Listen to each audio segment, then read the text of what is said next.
Gloire à Dieu. Nous, on continue notre petite étude sur le royaume de Dieu. Depuis plusieurs semaines, cette étude-là nous a amené à comprendre davantage certains points que le Saint-Esprit veut nous amener. Parce qu'on est né de nouveau, on a reçu une nouvelle nature en nous, qui est la nature divine.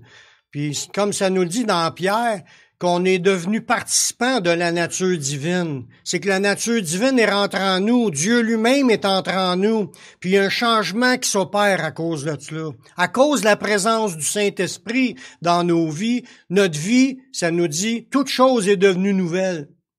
Fait qu'on est en train d'expérimenter ce que le Saint-Esprit a annoncé à travers la bouche de Jésus pour dire comment est-ce qu'on va devenir nouveau, dans quel point qu'il veut qu'on change, qu'il veut qu'on regarde avec lui, parce que le travail de notre sanctification, c'est vraiment un travail avec Dieu. C'est pas quelque chose que personnellement on va atteindre.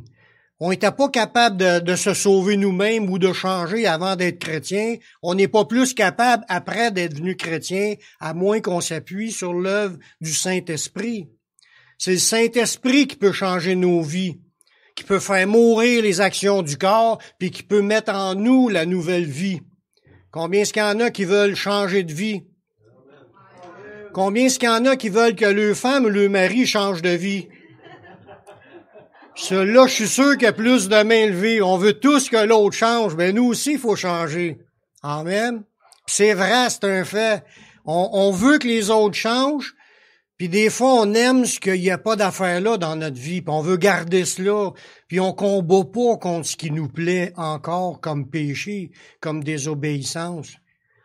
Les chants qu'on a chantés tantôt avaient rapport pour plus de Dieu. On le sait que c'est par Dieu qu'on a la victoire, qu'on a la puissance, qu'on a la force, qu'on a le soutien. On a les victoires par Dieu. Mais aujourd'hui, on va voir un message que le Saint-Esprit veut nous amener. Il veut développer en nous une marche sous la puissante main de Dieu. Comment est-ce qu'il y en a qui veulent cela? Vivre et expérimenter une marche sous la puissante main de Dieu. Là, le dernier petit bout de la phrase, c'est « dans l'humilité ». Parce que sans l'humilité, on vivra pas cette marche-là puissante sous la puissante main de Dieu. On va voir par les passages qu'on va regarder ensemble. Il y a différents exemples aussi que Jésus nous a donnés.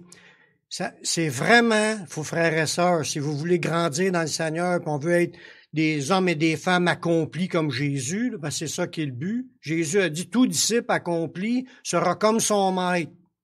Il y a d'autres places, elle dit, vous serez saints car je suis saint. À d'autres places, elle dit, soyez parfaits comme votre Père céleste est parfait.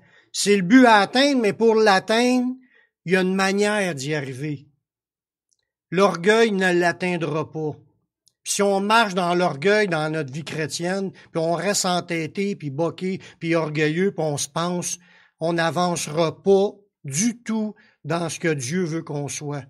Il faut absolument réaliser qu'il faut commencer par s'abaisser nous-mêmes. Baisser. L'humilité, on va comprendre un peu plus en regardant des passages. C'est quoi que Jésus veut dire par l'humilité? En fin de compte, tous les sujets que le Saint-Esprit veut changer dans nos vies sont importants. Ils ont un impact direct dans notre marche avec l'Esprit de Dieu. Parce que souvent, quand on veut pas changer, mais il y a des choses qui irritent Dieu. Il y a des choses qui l'affectent. Ça l'attriste. Ça l'irrite. Il aime pas le péché. Autant qu'il n'aimait pas le péché avant qu'on soit chrétien, mais une fois qu'on est chrétien, il aime pas plus le péché.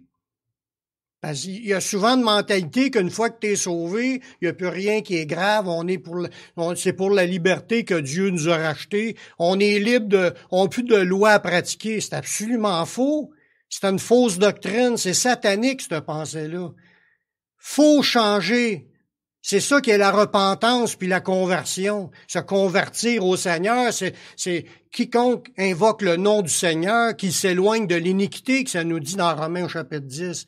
Faut changer de vie. Mais nous, il sait qu'on n'est pas capable. C'est pour ça qu'il veut nous aider à y arriver. C'est pour ça qu'il nous en parle dans sa parole, pour qu'on y arrive. On a besoin de regarder cela pour qu'on change. On veut-tu vraiment changer? Mais ces choses-là sont importantes, frères et sœurs, je vous le dis. Ça va avoir un impact sur notre marche avec l'Esprit de Dieu, puis ça va avoir un impact sur notre témoignage dans le monde. Parce que sans Dieu qui marche d'une manière puissante dans notre vie, notre impact est très limité. Pratiquement rien. Il y a un jour que les disciples, là, ils s'argumentaient entre eux autres pour savoir qui était le plus grand parmi eux. Puis c'était même rendu comme une petite ostination entre eux autres. Qui était le plus grand des 12? Puis là, ils ont même posé la question à Jésus, c'est quand même fort, mais ça, c'est bon pour notre instruction. Surtout, qu'est-ce que Jésus a répondu? Alors, regardez dans Matthieu, chapitre 18, à partir du verset 1. En ce moment, les disciples s'approchèrent de Jésus et dirent, « Qui donc est le plus grand dans le royaume de Dieu? » Jésus il a appelé un petit enfant, puis il l'a placé au milieu d'eux, puis il dit, « Je vous le dis en vérité, si vous ne vous convertissez et ne devenez comme les petits-enfants, vous n'entrerez pas dans le royaume des cieux. C'est pourquoi quiconque se rendra humble comme ce petit enfant sera le plus grand dans le royaume des cieux. » On voit, déjà par la réponse de Jésus, on voit le chemin qu'il faut prendre si on va avoir une belle position dans le royaume. En premier, Jésus, il dit, il y a comme deux étapes là-dedans. En premier, il dit au verset 2, « Si vous vous convertissez pas, puis vous devenez pas comme des enfants, vous n'entrerez pas. » L'humilité qu'il y a dans le cœur d'un enfant, parce que c'est très rare qu'un enfant se vante puis qu'il se pète les bretelles puis il se pense le meilleur que les autres. D'habitude, les enfants, ça joue puis ça n'a pas de différence entre eux autres. Mais nous, les humains, on en fait des différences. On se regarde de haut, puis parce qu'on est plus connaissant, parce qu'on est plus beau, parce qu'on est plus en forme, parce qu'on est comme tout en compétition avec les autres, on se pense meilleur. Y en a-tu que ça leur a jamais arrivé? C'est bizarre, c'est un réflexe normal dans la nature humaine d'être comme cela. La comparaison, puis là, de se penser. Jésus, là, il nous demande à nous, si on veut vraiment entrer dans le royaume, il nous demandait, faut que tu te convertisses, puis il faut que tu deviennes comme un enfant. Si tu ne fais pas les deux, tu rentres pas. Puis les chrétiens, c'est ce qu'ils font. Quand tu entends parler de Jésus, tu te fous de te penser le meilleur. Tu sais que tu es pécheur, puis tu l'avoues. Tu es prêt à le confesser. C'est vrai que je suis un homme pécheur, puis je reconnais que Jésus est mort sur la croix. Je te demande pardon. On est en train de s'humilier, là. C'est ça que Dieu demande à l'humanité au complet.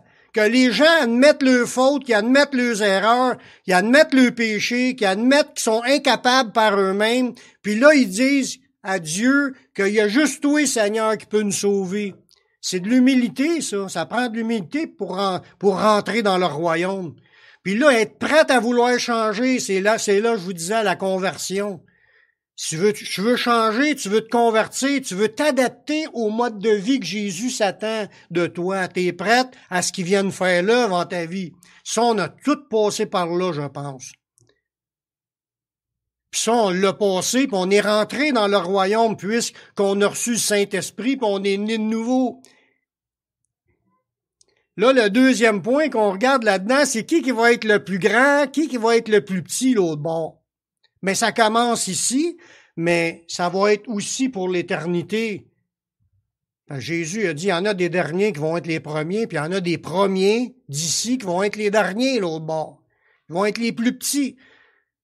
Qu'est-ce qu'on veut comme vie éternelle? Une vie éternelle dans l'humilité ou élevé par le Seigneur, puis installé dans des belles choses que Dieu prépare. Parce qu'il va y avoir des différences l'autre bord. Paul le dit, de même qu'il y a des différences dans les étoiles, il y en a qui brillent plus que d'autres. Il va y avoir des différences l'autre bord dans la gloire des croyants. Qu'est-ce qu'on veut? On est en train présentement de préparer notre éternité. On est déjà rentré. Mais on veut-tu être le plus petit de la gang ou on veut être bien installé? Jésus nous parle de cela parce que ça a une importance dans les enseignements. Parce que plus que tu vas entrer dans ce que Dieu s'attend pour chacun de nous, plus tu es obéissant, autrement dit, puis plus que tu vas être béni par Dieu. Quand il dit, là, au verset 4, c'est pourquoi quiconque se rendra humble comme ce petit enfant sera le plus grand dans le royaume des cieux. Humble, qu'est-ce que ça veut dire, humble? Bonne question. Si on veut savoir c'est quoi que ça prend. Dans le dictionnaire grec, pour le mot strong, le dictionnaire strong, le mot humble, c'est rendre bas, abaisser, être mis au-dessous de ceux qui sont honorés ou récompensés, s'humilier ou se rabaisser par une vie humble, d'un homme qui perd son orgueil, avoir une opinion modeste de soi-même, se conduire sans prétention, être dénué de toute arrogance. Puis ça, il y a une grosse partie que c'est volontairement qu'on y arrive. Faut prendre des décisions, faut changer notre manière de penser quand on se regarde, quand on se pense. Quand il dit au début, c'est se rendre bas, c'est s'abaisser. C'est de prendre des idées qui vont t'amener à ce que tu te penses moins bon, moins capable, moins meilleur que les autres. En fin de compte, c'est d'arriver à un point qu'on dit on dépend de la présence puis de la puissance de Dieu pour arriver à faire quelque chose. C'est vraiment cela.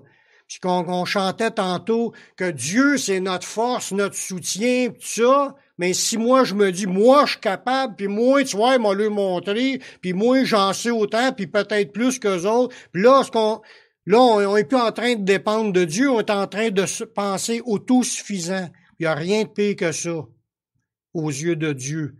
Même si on le dit pas, le fait de le penser, Jésus voit toutes nos pensées. Jésus l'a dit aussi que c'est de nos pensées que vient tous les péchés découlent de là. L'orgueil aussi. Jésus a donné une parabole démontrant un exemple frappant d'orgueil puis d'humilité. Deux personnes qui connaissent Dieu, là, qui s'approchent de Dieu dans le temple à cette époque-là. Dans Luc 18, les deux, c'était des gens qui cherchaient Dieu parce qu'ils priaient Dieu. Dans Luc 18, au verset 10, il y a deux hommes qui montèrent au temple pour prier. Un était pharisien, puis l'autre publicain. Remarquez que le salut n'a pas rapport à la catégorie de religion où ce qu'on est, là. C'est une relation avec Dieu.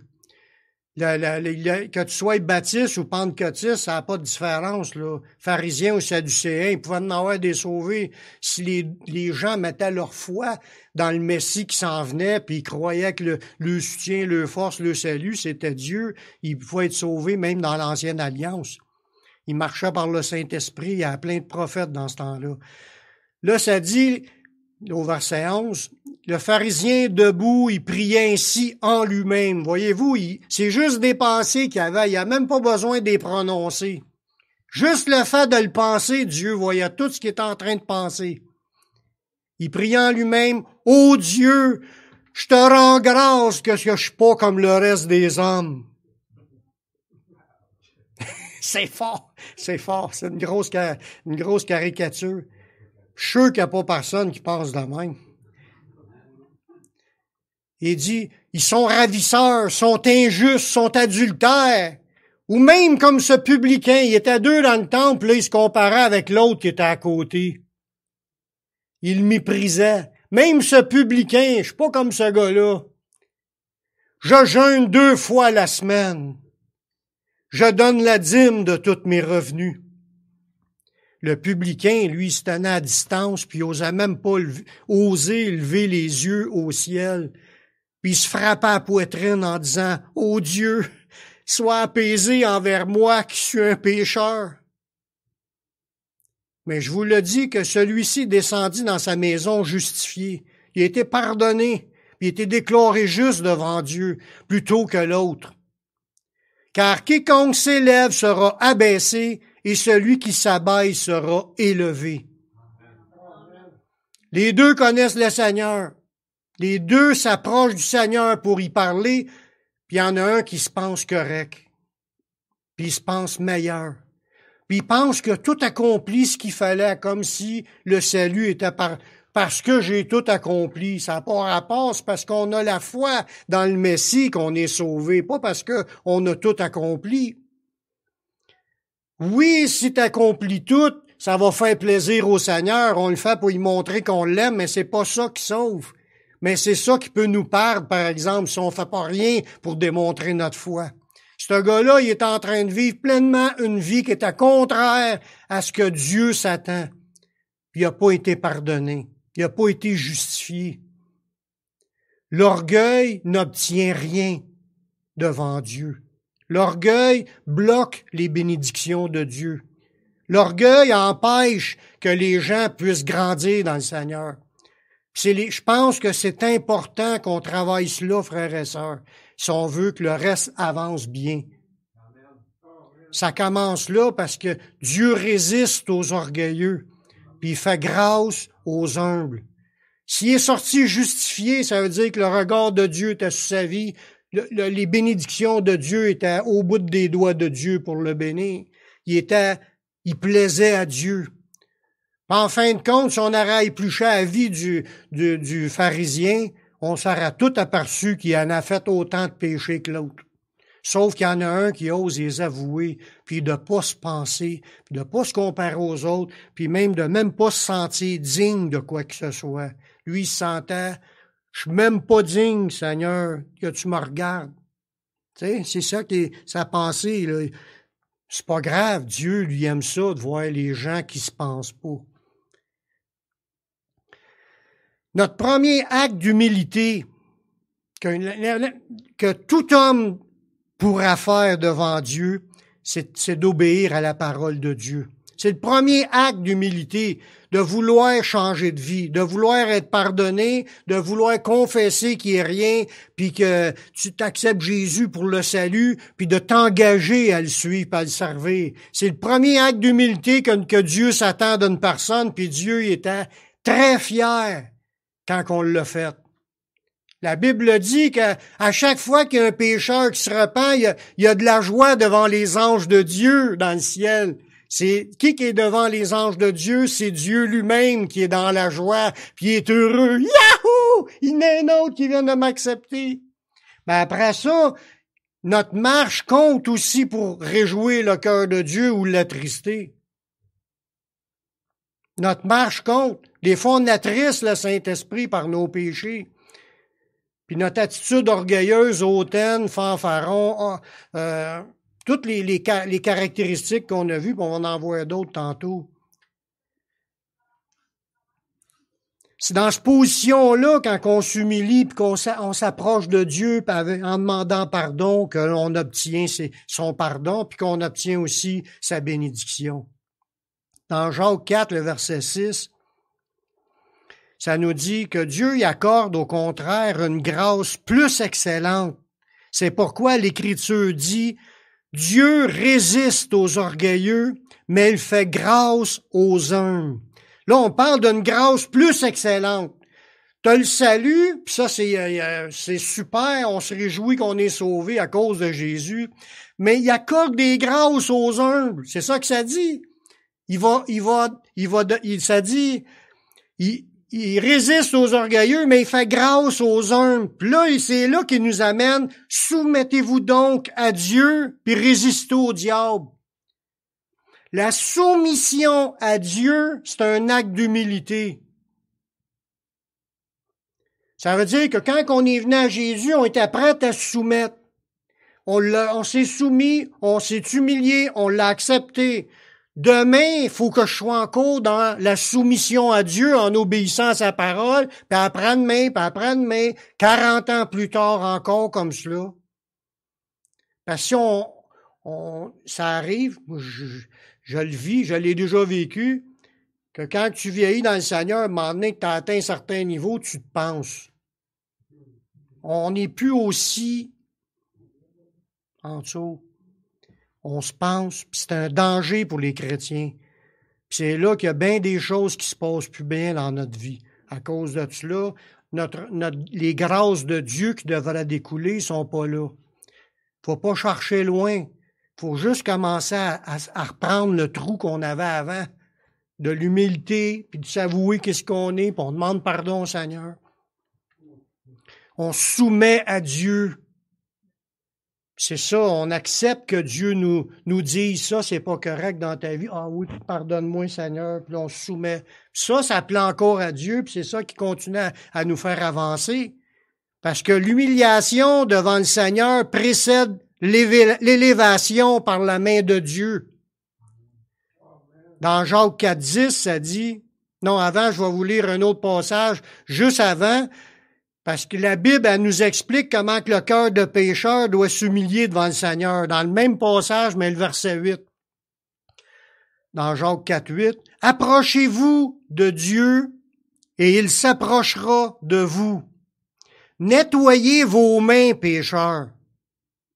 Purifiez vos cœurs, hommes irrésolus. Sentez votre misère, soyez dans le deuil, dans les larmes, que votre rire se change en deuil, puis votre joie en tristesse. » Amen. On voit là-dedans que c'est dans le même passage qu'avant que Dieu résiste aux orgueilleux, puis fait grâce aux humbles. Il nous dit, soumettez-vous. Puis là, il dit, approchez-vous encore davantage. Mais pour s'approcher, faut que tu nettoies tes mains, faut que tu purifies ton cœur. Faut que tu sois résolu à suivre le Seigneur. Faut que tu sentes ta misère, qu'on n'est pas capable par nous-mêmes de suivre le Seigneur. Puis qu'on soit dans le deuil, puis dans les larmes, puis de même d'arrêter de rire, c'est le temps de se repentir. C'est le temps de faire le ménage dans notre vie afin de s'approcher de Dieu. Tu peux être chrétien puis rendu plus aussi proche qu'avant. Peut-être t'es peut-être rendu loin, tu vis pas grand-chose, t'entends plus sa voix parce qu'il y a plein de choses qu'il faut qu'il soit enlevées. Confesser premièrement. Premièrement, le désir de vouloir te rapprocher, puis là, il va te nettoyer ton cœur, il va te le montrer c'est quoi, puis là, il va te montrer des passages, il veut t'amener dans l'humilité, il veut t'amener à tu le regrettes, là, pour en être délivré, parce que le Seigneur, c'est lui qui peut nous délivrer de toutes choses. Lui seul. La chair, elle, là, chasse le naturel, puis elle revient au galop. Ça, c'est pas écrit dans la Bible, mais c'est une vérité. Mais le Saint-Esprit, c'est la puissance qui peut faire mourir les actions du corps. C'est pour ça qu'on a besoin de s'approcher de Dieu si on veut que ça meure. Puis c'est pour y arriver, il faut que tu changes ton cœur, tu nettoies tes mains, tu changes tes pensées, tu deviennes sincère à vouloir changer. Puis là, tu ressentes ta misère. Si on est toujours sur le party et on ne demande jamais pardon au Seigneur, il y a un grave problème. Grave problème. C'est pas pour rien que dans l'Apocalypse, la 7e lettre aux églises, Jésus n'était même plus dans son église. Puis cette église-là, elle se disait, je suis riche, je me suis enrichi, j'ai pas besoin de rien. Dieu dit, tu ne sais pas que t'es pauvre, misérable, aveugle et nu. Puis Jésus était dehors, puis tout le monde était dans le party, puis dans l'autosuffisance. Puis ça caractérise l'église des derniers temps. C'est ce qui se passe aujourd'hui, puis il n'y en a pas gros qui rentrent dans l'humilité pour demander pardon au Seigneur.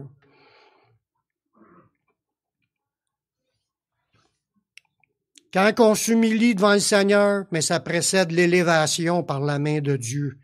Dans Jacques 4,10, dans le même passage, il dit « Humiliez-vous devant le Seigneur, puis il vous élèvera. » Si on veut grandir dans le Seigneur, si on veut avoir une influence dans ce monde, c'est pas parce qu'on se pense qu'on va l'atteindre, pas pantoute.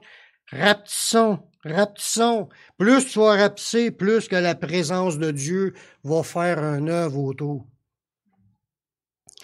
Un des buts à atteindre dans la sanctification, c'est d'arriver à voir les autres plus grands que nous.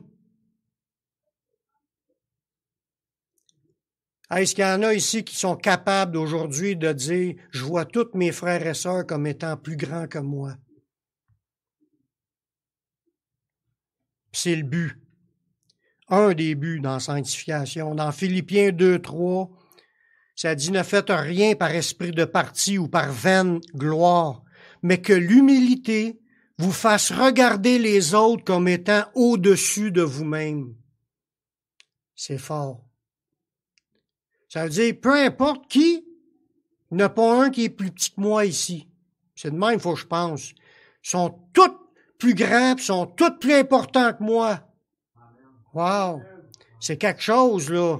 Faut en arriver à cela, frères et sœurs. Fait que si on n'a pas ces pensées-là aujourd'hui, c'est du travail que le Saint-Esprit veut faire pour nous amener à ce qu'on voit les autres plus grands que nous. C'est un travail. Il y a pas, je sais qu'on n'a pas atteint la perfection, mais on est en cheminement. Puis le Seigneur veut changer des choses, puis il va se produire des belles choses dans la suite. S'humilier, c'est dans toutes les petites choses. Là, Jésus, dans un autre exemple, il donne l'exemple, quand tu fais un party, il dit, va pas t'installer à première place, assis aux tables, là. De peur que là, il dit, il y en a un autre plus important que toi, puis là, ils te mettent à cette place-là, puis ils te disent à toi, mais toi, tu t'en vas t'asseoir, descends un peu, là, toi, c'est là. Là, tu vois la honte de changer de place. Jésus qui dit ça, c'est des petites choses. Un party de famille, un party entre amis, puis on se pense, puis on s'en va prendre la première place. C'est une grave erreur. Peut-être que ça va arriver que tu vas aller dans un party, personne va s'apercevoir de cela, puis ils vont te laisser aller. Mais Dieu voit toute l'humilité et l'orgueil, puis c'est de lui que vient la bénédiction. Faut choisir les dernières places. Puis là, après ça, on aura l'honneur d'être remonté. C'est ça qu'il nous dit dans Luc 14, verset 10. Lorsque tu seras invité, va te mettre à la dernière place, afin que quand celui qui t'a invité viendra et dise « Mon ami, monte plus haut », alors ça te fera l'honneur devant tous de ceux qui sont à table avec toi. Car, Jésus répète cette phrase-là, « Quiconque s'élève sera abaissé, puis quiconque s'abaisse sera élevé. » Savez-vous ce qui est le plus grand party qui s'en vient? Les noces de l'agneau. Ça va être un party. Tous les chrétiens, tous ceux qui sont sauvés depuis le début de la création vont être là. Faut pas se penser qu'on est meilleure place. Vous êtes mieux de penser que vous êtes à la dernière place. Ça, là, c'est pour nous avertir pour la préparation. Puis déjà, on se prépare. Tous les jours, il nous voit aller, puis il voit si on est une personne qui cherche l'humilité ou qu'on cherche par orgueil de prendre les premières places. Même les pharisiens se sont fait reprocher. Ils aiment les larges phylactères, les larges franges, puis ils aiment les premiers sièges dans les synagogues, puis les premières places dans les places publiques, puis ils font pour l'apparence de longues prières pour se montrer qu'ils l'ont l'affaire, qu'ils sont capables. Malheur à vous, scribes et pharisiens hypocrites, c'est ça que Jésus leur dit quand il détaille tous les péchés d'orgueil qui sont dans les pharisiens. On ne le regardera pas cette liste-là aujourd'hui, mais déjà avec ce qu'on voit, on sait déjà, ça parle, Dieu il nous parle. Il dit, parce que Jésus, dans son évaluation, ça veut dire qu'il connaissait les cœurs des gens pour être capable de dire « Quiconque s'élève sera abaissé ». Ça, il est en train de nous dire « Quiconque, là, il n'y a pas d'exception ». Peu importe qui s'abaisse, il va être élevé. Je vous conseille à tous de prendre l'avant-dernière place parce que c'est moins qu'à la dernière.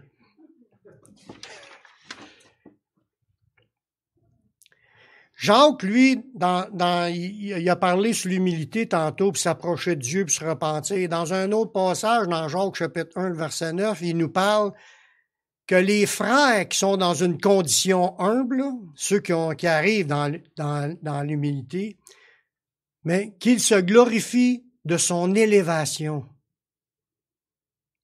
Ça veut dire que si tu es chrétien, puis tu es capable de vivre dans l'humilité, puis tu le vis, mais glorifie le Seigneur qui est en train de t'élever. C'est ça que ça veut dire. Pas parce que toi, tu t'élèves, mais tu sais que Dieu, il a sa main sur toi. Si tu es dans un esprit, jour après jour, à vouloir rester le plus petit de tous les autres frères et sœurs, pas de pensée supérieure, tout ça, mais il dit que le frère de condition humble se glorifie de son élévation. C'est Dieu qui est en train de l'élever. Mais qui arrive l'autre bord, il va être dans l'élévation. C'est pour ça qu'il dit plusieurs des derniers seront les premiers, puis plusieurs des premiers seront les derniers. C'est pas juste une question de temps, c'est une question d'attitude puis de comment est-ce qu'on se pense. Quelques signes que la Bible nous dit, qu'on voit dans différents passages, là, qui signifient d'une condition humble. On va vous en donner quelques points. Être capable d'avouer lorsqu'on a tort. C'est déjà, faut que tu t'humilies. Si t'es capable, là, t'es une personne humble. Si t'es capable d'avouer que t'as tort quand tu dans une situation. Puis peut-être même plus que ça, d'avouer que t'as tort, même si tu penses que t'as raison, même si, tu vois, tu cherches pas à être celui qui est le. Être capable de demander pardon.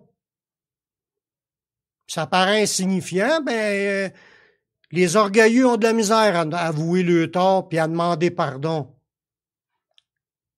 J'entends pas de amen. Aïe aïe, c'est bon aussi. Être capable de faire les premiers pas pour une réconciliation.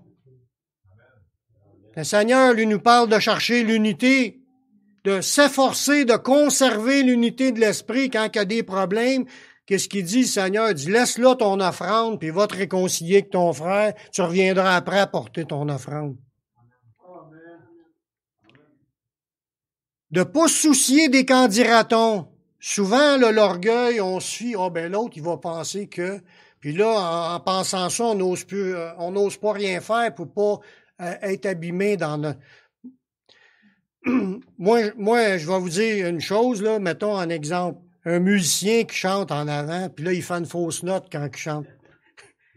Il est vu par tout le monde. Si je penserais à dire, là, je chante plus, là, parce que là, je chante trop mal, ça arrive trop souvent, mais ça sera de l'orgueil. C'est pas la bonne raison. Comme je l'ai déjà dit, si Dieu m'a donné cette voix-là, puis avec ce talent-là, parce que c'est celle-là qui voulait entendre. Je suis pas Céline Dion, vous le savez. Puis de toute façon, il a pas demandé que je sois Céline Dion. Puis il faut pas qu'il y ait d'orgueil dans cela. Quand dira-t-on ce que l'autre pense de moi, ça n'a pas d'importance, c'est qu'est-ce que Dieu pense de moi. Ça a de l'importance. De pas rechercher première place, on l'a mentionné tantôt. Fait que quand on va faire des prochaines agapés, la meilleure place à la table, savez-vous c'est où? Dans la cuisine. C'est exactement dans le service. Jésus, il dit, je suis pas venu pour être servi, je suis venu pour servir. La meilleure place d'humilité, c'est en train de servir. Il y a le service, la cuisine. Un autre point, ne pas chercher à dire le dernier mot. Souvent, dans les arguments, l'autre s'ostine, l'autre surenchérit, C'est qui va avoir le dernier mot? Puis là, on se pense qu'on était meilleur parce qu'on a dit le dernier mot. On a plus d'honneur aux yeux de Dieu d'arrêter l'ostination puis de laisser aller la situation sans dire de bêtises, rien. Juste laisser mourir. Au bout de une ou deux répliques, là, juste essayer de s'expliquer parce qu'on cherche pas à avoir raison, on fait juste essayer d'établir la vérité. Là, on dit 2-3 affaires, puis on arrête ça là avec sagesse, c'est de l'humilité. On cherche pas à dire « Ah, lui, il avait le bon mot ». Ça, c'est encore de l'orgueil. De regarder les autres comme étant plus grands que nous, c'est un autre beau point que j'ai mentionné tantôt. De regarder toutes les autres, puis ça, c'est se conditionner. Parce que le Seigneur nous aime tous égaux. Il a payé le même prix pour chacun de nous, puis il nous a tous accueillis. Puis si on s'éloignera du troupeau, le Seigneur, il est prêt, comme dans une expression, dans une parabole, à laisser 99 là pour aller chercher la brebis perdue. Que ça soit n'importe qui se perdra, Dieu, il va faire en sorte d'aller chercher. L'idée, c'est ça. Il aime toutes ses brebis égales. Être capable de donner de l'honneur aux autres. Quand quelqu'un arrive, on souligne l'effort, bravo aux musiciens. Puis là, si on est assis, oh, moi tout, j'aurais aimé ça avoir un bravo.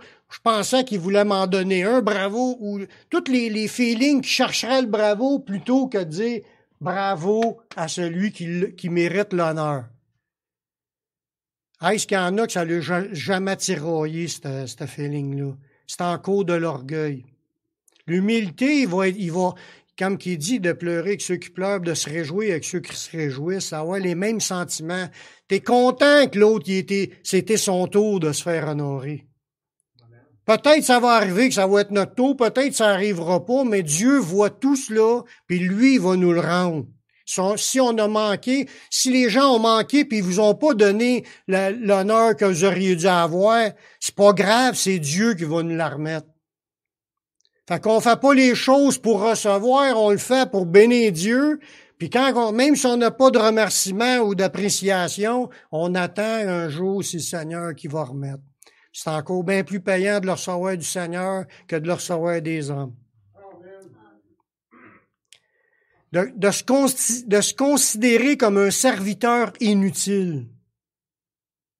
Jésus qui l'a dit, il dit, après avoir fait la volonté du Maître, de continuer à dire, je suis qu'un serviteur inutile, que j'ai juste accompli ce que Dieu m'a demandé. Se penser de même, c'est une pensée humble. Jésus veut qu'on ait cette pensée-là.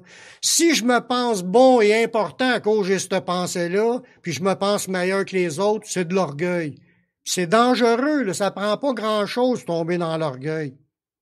Il y en a des serviteurs de Dieu qui ont tombé dans le péché à cause de l'orgueil, la grandeur de leur ministère.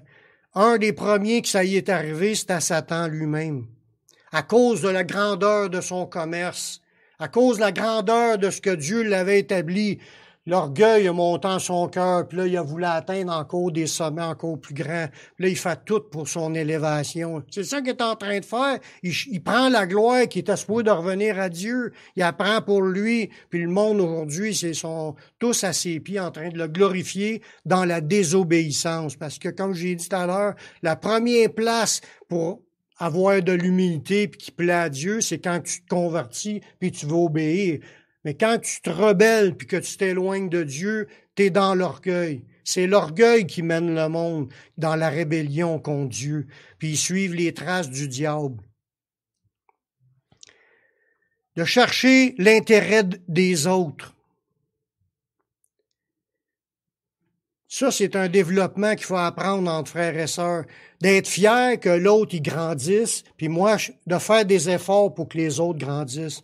Moi, je pense que tous ceux qui s'impliquent dans l'œuvre de Dieu, là, dans l'Église, font ça pour bénir les autres, de mettre au service des autres les dons qu'ils ont reçus. Ça fait partie du plan de Dieu pour que tout le monde soit béni, que tout le monde grandisse. Si on le fait dans le bon esprit, on est des gens humbles qui veulent amener que tout le monde puisse grandir. C'est super.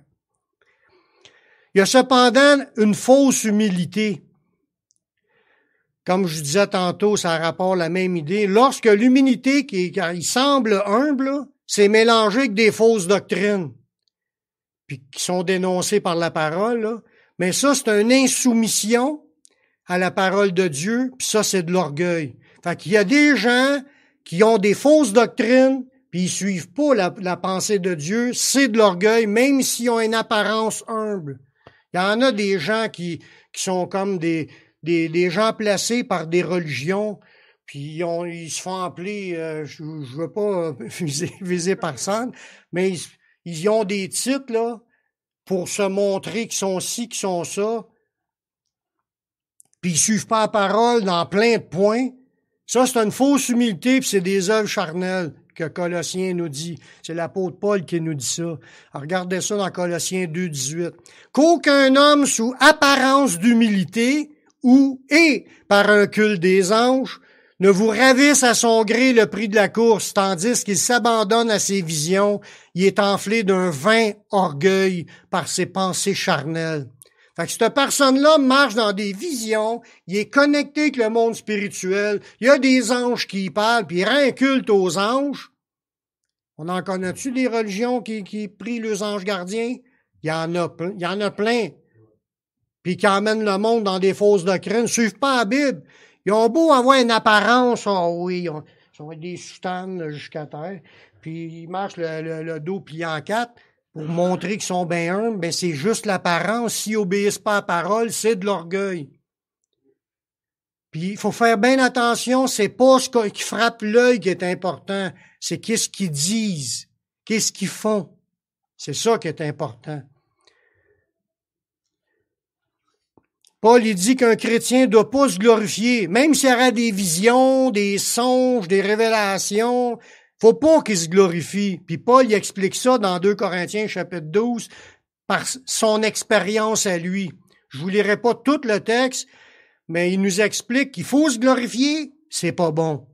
Il dit, j'en viendrai néanmoins à des visions puis des révélations.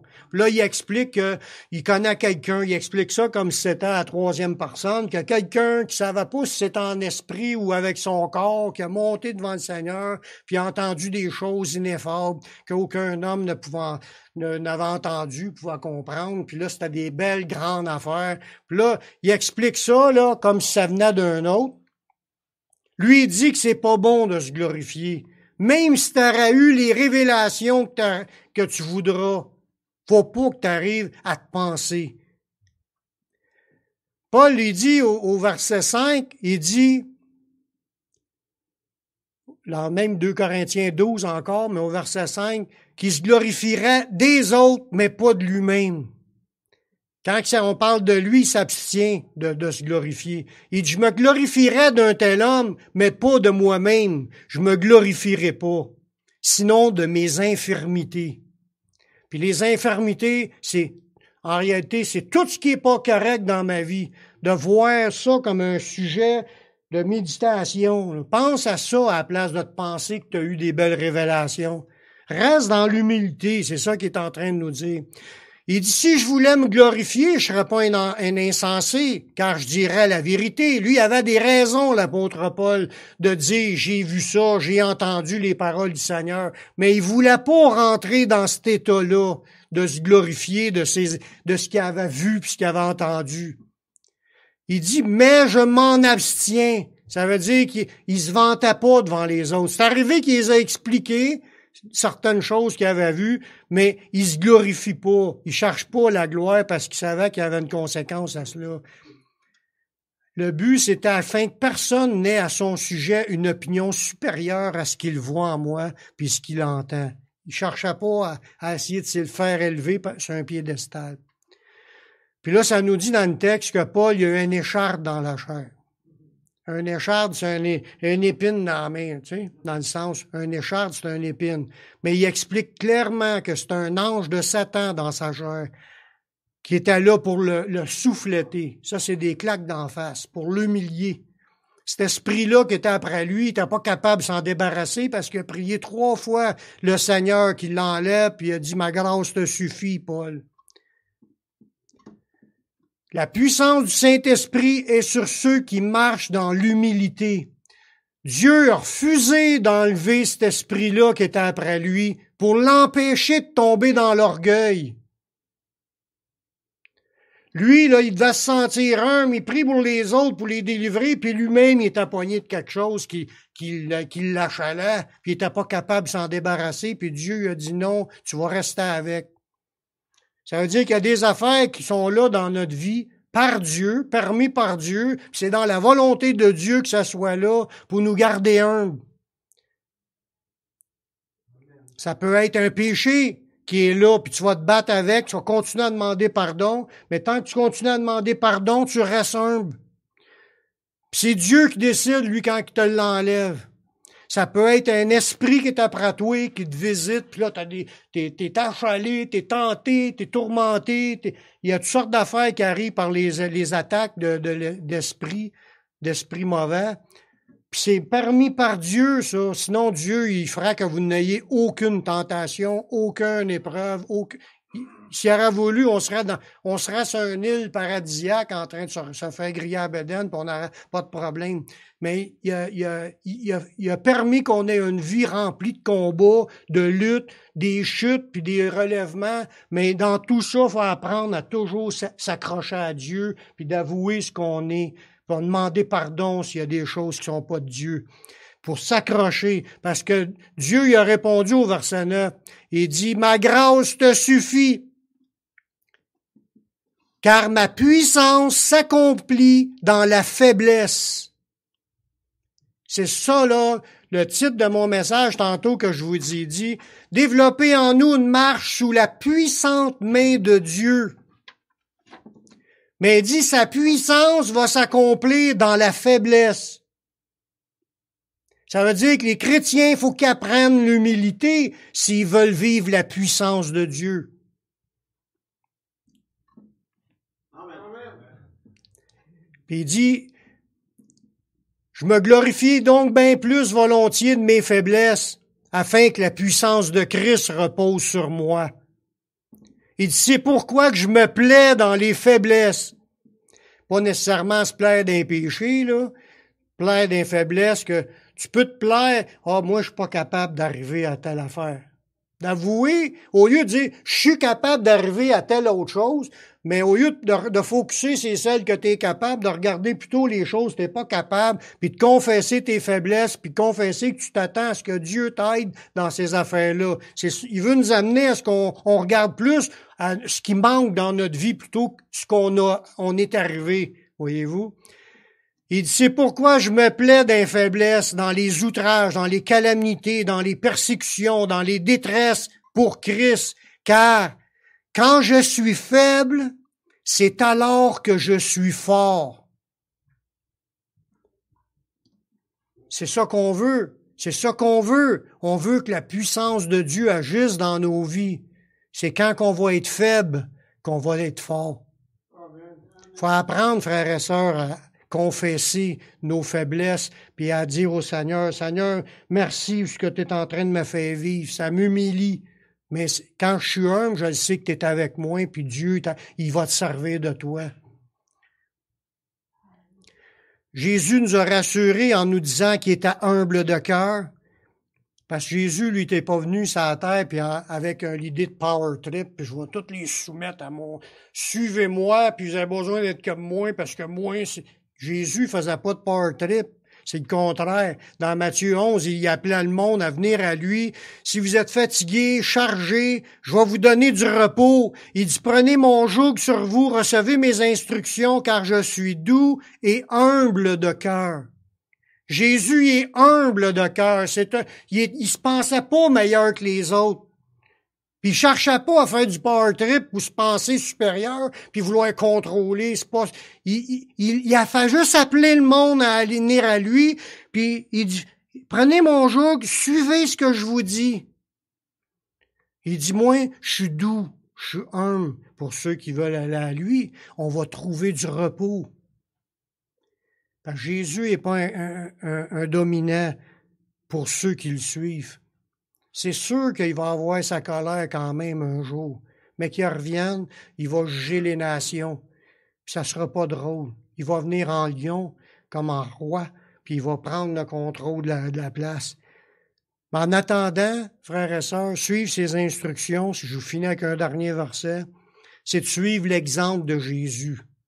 Alors, regardez bien des beaux points d'exemple qu'il nous a donnés dans 1 Pierre 2, 21, à partir du verset 21. C'est à cela que vous avez été appelés, parce que Christ aussi a souffert pour nous, nous laissant un exemple afin que vous suiviez ses traces. Voyez-vous, l'exemple que Jésus nous a donné, là, c'est un exemple pour qu'on suive ses traces, qu'on soit comme lui. Au verset 22, lui, il n'a pas commis de péché, dans la bouche duquel il s'est point trouvé de fraude. Fait qu'il était à 100% soumis à son Père. Donc, il était un gars humble, un gars qui était prêt à se soumettre, à faire la volonté du Père. Il a accepté d'obéir. C'est un gars humble, Jésus. Lui, qui injuriait, il rendait point d'injure.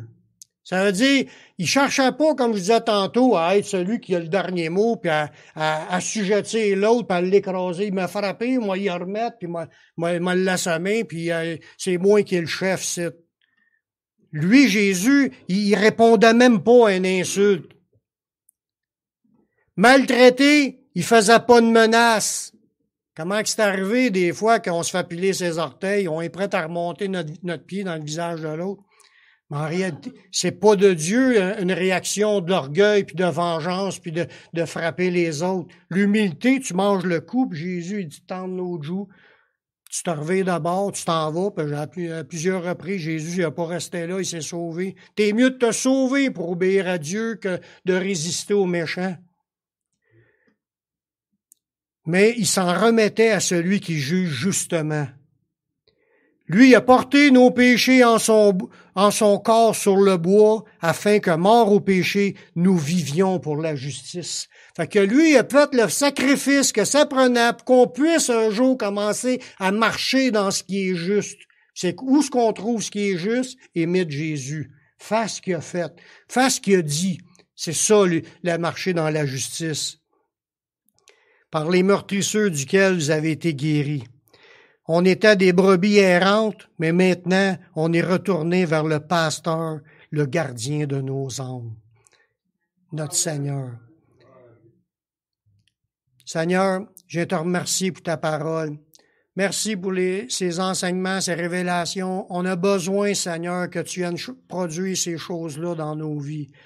On te confesse notre orgueil. On te confesse notre rébellion. Tu le savais, Seigneur, tu le sais, ça fait longtemps, mais merci de nous ramener à prendre conscience de nos faiblesses. On s'en remet à toi afin que ta grâce soit sur chacun de nous. Donne à ton peuple, Seigneur, à tous, qu'on puisse grandir ensemble en mettant en pratique ta parole, puis qu'on marche comme tu nous le demandes, en se regardant les uns les autres comme étant plus haut que nous-mêmes. Je te demande de bénir tes enfants, puis de nous garder dans cette humilité que tu nous enseignes. Je te remercie, Seigneur, de ce que tu vas faire. On s'en remet à toi, puis on te prie dans le nom de ton Fils Yeshua. Amen.